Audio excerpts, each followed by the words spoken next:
अस्सलामुअलैकुम। जी तो दोस्तों आज का जो हमारा लेसन है वो है यूज़र्स एंड रोल्स के यूज़र जो हैं वेबसाइट के ऊपर जो हमारी हम एक वेबसाइट बनाते हैं उसके अंदर उनका क्या किरदार होता है और हम मल्टी किस्म के मतलब बहुत सारे यूज़र्स कैसे इसके अंदर ऐड कर सकते हैं और किन किन रोल्स के कौन कौन से रोल्स के लिए हम उनके अंदर हम यूज़र्स को ऐड कर सकते हैं। तो दोस्तों सबसे पहले मैं आपको मिसाल दे के मैं समझाता चला जाऊँ कि हमने दो एक मतलब के यूज़र जो हैं हम ऐड कर लेते हैं अपनी वेबसाइट के ऊपर वर्डप्रेस के अंदर। चलो हम ऐड कर लेते हैं। तो उसके अंदर फ़र्ज़ करें एक हमने आतिफ़ ऐड कर लिया और एक हमने कर लिया हनान को ऐड। तो मैंने दोनों को जो है एक एज ए एडिटर जो हमने ऐड कर लिया है। तो जो एक एडिटर का जो काम होता है वो ये होता है कि उसने जो है अपनी पोस्ट लिखनी होती है, उसके अंदर अपना आर्टिकल लिखना होता है, लिख के अपने उसके अंदर पब्लिश कर देना होता है। तो अगर हम दोनों को सेम परमिशन दे देंगे तो दोनों के अंदर एक ये वाली जो है वो परमिशन हो जाती है कि दोनों एक दूसरे का आर्टिकल रीड भी कर सकते हैं, डिलीट भी कर सकते हैं। तो ऐसा हमने बिल्कुल भी नहीं करना होता। तो क्योंकि कई मतलब ऐसे होता है कि किसी दूसरे जो यूज़र होता है उसको शरारत सूझ जाती है और वो किसी दूसरे का आर्टिकल या पोस्ट जो है उसकी डिलीट कर देता है। तो हमने मुख्तलिफ़ किस्म के यूज़र्स को मुख्तलिफ़ किस्म के हमने रोल देने होते हैं। हमने किसी को भी जो एक ऑथर होता है, ऑथर के पास ये होती है, उसके अंदर परमिशन ये होती है कि वो किसी के आर्टिकल को रीड कर सकता है, एडिट कर सकता है, लेकिन उसको डिलीट नहीं कर सकता है। तो जैसा कि इसके अंदर एक सुपर एडमिन होता है वर्डप्रेस के अंदर, या हम अपनी वेबसाइट के ऊपर एक सुपर एडमिन बनाते हैं।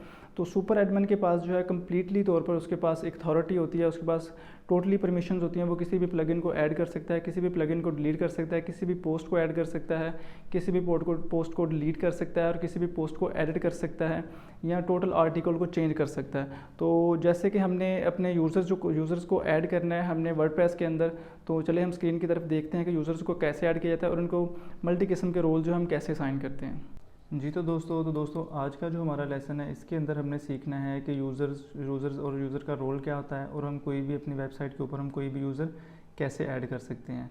तो हम चलते हैं यूज़र्स के टैब के अंदर, तो ऑल यूज़र्स के ऊपर हम करते हैं क्लिक इसको।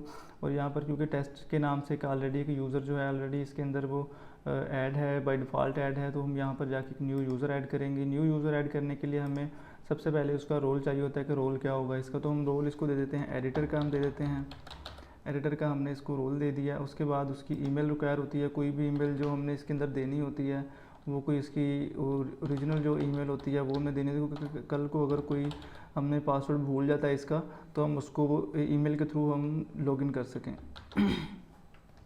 तो हमने क्या करना है, हमने इसको ऐसे बस एक आपने उसका कोई ओरिजिनल ईमेल ही देना है। हम सिर्फ इसको क्योंकि एक कर रहे हैं उसको डेमो के तौर पर ले रहे हैं, तो हम इसको डेमो के तौर पर ही लेंगे। तो @ जो है हम उसको gmail.com हम फ़र्ज़ करें हम कर देते हैं उसको। यहाँ पर जाके हमने उसका कोई नेम दे देना होता है, नेम जो भी उसका होगा हम फ़र्ज़ करें हम हमज़ा ही दे देते हैं उसको नेम जो है। उसके बाद उसका लास्ट नेम जो है हम उसको आरिफ कर देते हैं।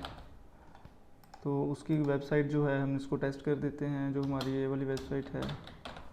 तो जनरेट पासवर्ड के ऊपर जाके हम जो है उसको हम कोई भी पासवर्ड दे सकते हैं यहाँ पर, क्योंकि हमने यहाँ पर करना है हम इसको एडिटर कर देते हैं, एडिटर 1 2 3 कर देते हैं। कोई वो पूछ रहा है कि ये पासवर्ड आपका वेरी वीक है, तो वो कह रहा है हमसे पूछ रहा है कि आप वाकई वीक पासवर्ड आप यूज़ करना चाहते हैं, तो हम कहते हैं हम यस कर देते हैं इसको। उसके बाद हम उसका जो रोल है वो हम सेलेक्ट कर लेंगे यहाँ से कि हम उसको कौन सा रोल देना चाहते हैं, सब्सक्राइबर का देना चाहते हैं, कंट्रीब्यूटर का देना चाहते हैं, ऑथर का देना चाहते हैं, एडिटर का या एडमिनिस्ट्रेटर का।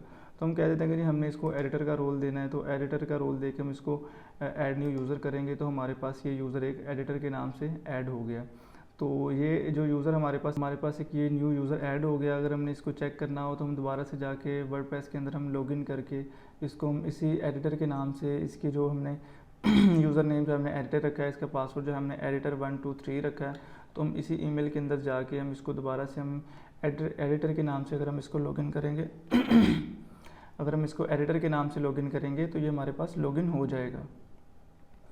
तो उसके बाद जो हम उसके आप लॉगिन करके आप देखेंगे इसको एडिटर का या कोई भी इसको आप रोल दे के एडिट करके देखेंगे, तो ये सारे के सारे जो ऑप्शंस आपको वर्डप्रेस के टेस्ट के अंदर जो उसका सुपर जो उसका एडमिन है उसके अंदर नज़र आ रहे हैं। लेकिन जो एडिटर का मेन्यू होगा, जो एडिटर का जो उसका डैशबोर्ड होगा, उसके अंदर ये सारे के सारे मेन्यूज़ जो आपको नज़र नहीं आएंगे। उसके अंदर वेरी लिमिटेड जो मेन्यूज़ हैं आपको नज़र आएंगे, क्योंकि हमने इसको एडिटर का रोल दिया है। तो एडिटर के लिए जो जो काम एक वेबसाइट के अंदर होते हैं उसको सिर्फ वही वाले नज़र आएंगे, बाकी उसको ये पोस्ट पेज जो है इनमें से कोई चीज़ उसको नज़र नहीं आएंगे। पोस्ट क्रिएशन और पोस्ट पब्लिश का जो ऑप्शन है उसको नज़र नहीं आएगा। वो सिर्फ इन चीज़ों को एडिट कर सकता है और एडिट करके इनको सिर्फ सेव कर सकता है। जो पब्लिश करने की जो परमिशन है वो सिर्फ और सिर्फ सुपर एडमिन के पास या एडमिनिस्ट्रेटर के पास होती है। तो आपने इसको चेक कर लेना है। Thank you so much.